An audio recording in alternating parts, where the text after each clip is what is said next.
Morning students. हम इस भाग 2 में पिछली कक्षा में रहीम लिखित दोहे पढ़ रहे थे और हमने रहीम के बारे में भी पढ़ा और समझा।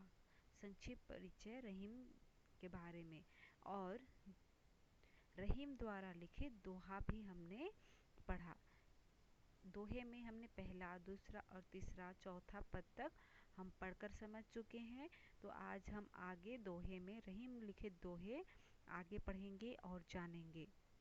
तो चलिए अब हम पाठ की शुरुआत करते हैं और रहीम द्वारा लिखित दोहे आगे हम पढ़कर समझते हैं।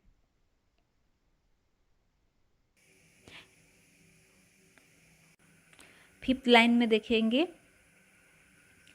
दीर्घ दोहा अर्थ के आखर थोरे आही, ज्यों रहीम नट कुंडली सिमिट कूदी चढ़ी जाही।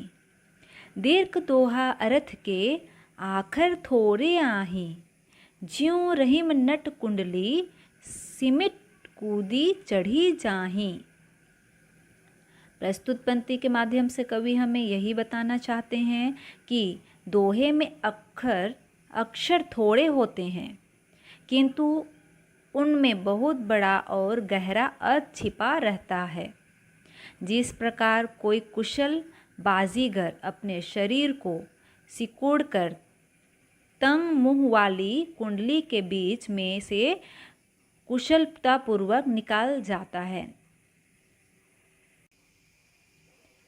अब हम सिक्स्थ लाइन देखेंगे, धनी रहीम जल पंख को लघु जे पियत अघाय, उद्धि बढ़ाई कौन है जगत प्यासो जाय। धनी रहीम जल पंख को लघु जे पियत अघाय, उद्धि बढ़ाई कौन है जगत प्यासो जाय। प्रस्तुत पंक्ति के माध्यम से कवि रहीम जी हमें यही बताना चाहते हैं। तालाब और सागर के जल से तुलना करके हमें यही बताना चाहते हैं कि तालाब का जल सागर के जल से महान है, क्योंकि हम जानते हैं कि तालाब का जल का पान सभी जीव जंतु कर सकते हैं, पर सागर का जल का जलपान कोई नहीं कर पाता है, क्योंकि सागर का जल क्या होता है, नमकीन होता है। तालाब का जल जीवों की प्यास बुझाता है और महान वही है जो किसी के काम आते हैं। इसलिए कवि जी तालाब के जल को ही सागर के जल से महान कहते हैं। सेवेंथ लाइन में देखेंगे, नाद रिझी तन देत मृग, नर धन देत समेत, ते रहीम पशु से अधिक, रिझिहूँ कछु ना दे।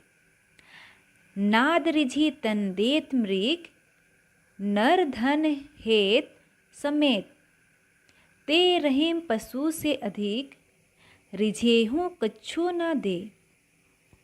प्रस्तुत पंक्ति में कवि रहीम जी हमें यही बताना चाहते हैं।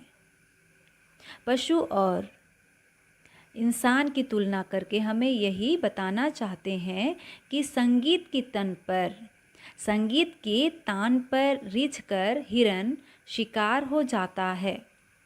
संगीत की धुन सुनकर हिरन क्या होता है, शिकार हो जाता है। मनुष्य भी प्रेम में वशीभूत होकर, ठीक उसी तरह मनुष्य भी प्रेम में वशीभूत होकर अपना तन मन और धन निछावर कर देता है।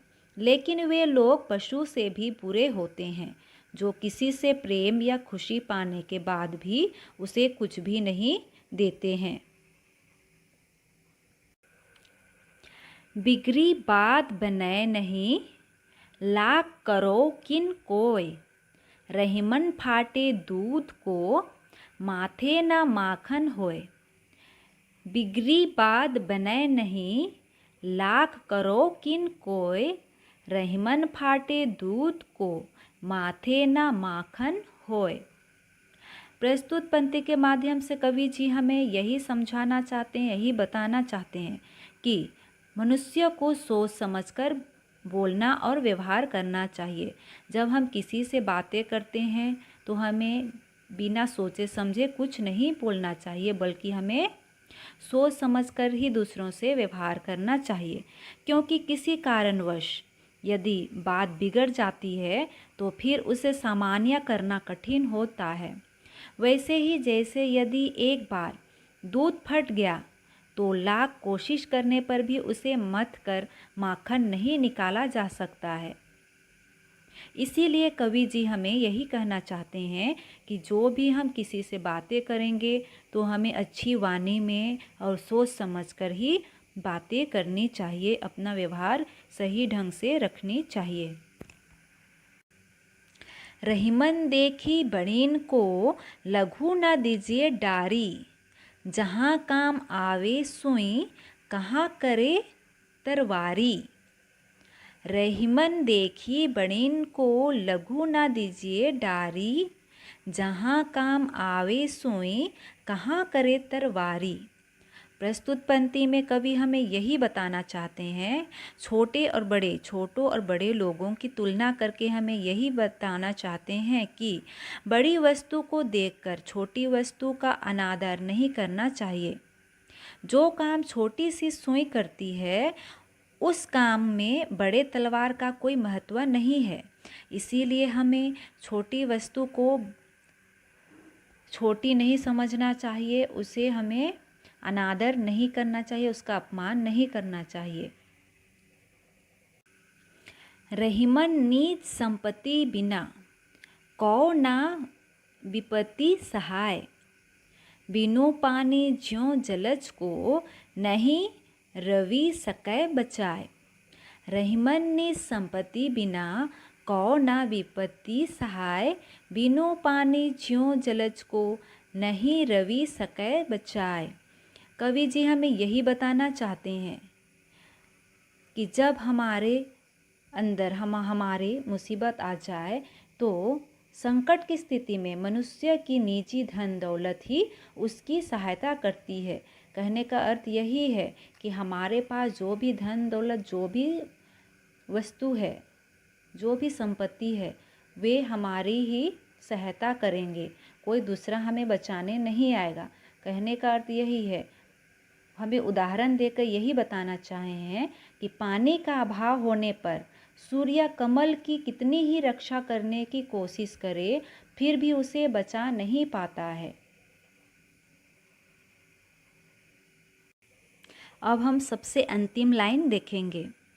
रहीमन पानी राखिए बिन पानी सब सुन, पानी गए न उबरे मोती मानुष चुन। रहीमन पानी राखिए बिन पानी सब सुन, पानी गए न उबरे मोती मानुष चुन।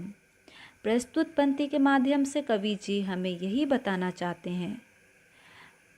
पानी की तुलना 3 रूप में करके पानी की महत्व के बारे में 3 प्रकार से 3 अर्थों में बताना चाहते हैं कि पानी अर्थात चमक के बिना मोती बेकार है। पानी अर्थात सम्मान के बिना मनुष्य का जीवन व्यर्थ है और पानी के बिना सोने का कोई उपयोग नहीं है।